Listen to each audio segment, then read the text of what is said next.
আসসালামু আলাইকুম। নোয়াখালী চাটকিল 2 নং রামরাইমপুর 3 নম্বর ওয়ার্ড মাধবপুরের যে রাস্তাটা, এই রাস্তা দিয়ে দাঞ্জির বাজার গেছে। এমনকি ইনশাল্লাহ আমাদের এই রাস্তাটা নতুন করে কারণ হচ্ছে আগে অনেক কলেজে যাওয়ার সময় অনেক কষ্ট হইতো, সবারই কষ্ট হইতো। ইনশাল্লাহ তো এখন আর কষ্ট হবে না। এখন আমাদের এই রোডটা দেখেন, মাশাআল্লাহ অনেক সুন্দর।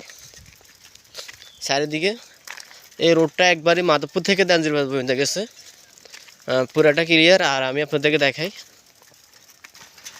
অবশ্যই ভালো লাগলে শেয়ার করে দিবেন। চারিদিকে খোলাসা দেখেন, এইদিকেও খোলাসা, পুরোটা জায়গায় কিন্তু খোলাসা, অনেক সুন্দর।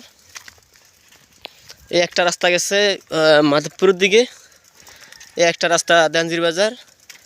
আর এই রাস্তাটা গেল আবুসের মার্কেট থেকে দাঞ্জির বাজার যাওয়ার রাস্তা। তো চারিদিকে হাতার অঙ্কি, এই দেখেন এই রাস্তাটা মাধবপুর থেকে দাঞ্জির বাজার। আবার এই রাস্তাটা আবুসের মার্কেট থেকে দাঞ্জির বাজার। তো অনেক দারুণ হয়েছে। অবশ্যই ভালো লাগলে সবাই শেয়ার করে দিবেন, কারণ আমি রোদের মধ্যে ভিডিওটা করি তো অনেক একবারে ক্লিয়ার আসতেছে না। তো ভালো লাগলে শেয়ার করে দিবেন, সবাইকে দেখার অনুরোধ দিলে ইনশাল্লাহ আরও নতুন নতুন ভিডিও পেতে ইনশাল্লাহ আমার চ্যানেলটা সাবস্ক্রাইব করবেন। তো সবাই ভালো থাকবেন। আল্লাহ হাফেজ, আসসালামু আলাইকুম।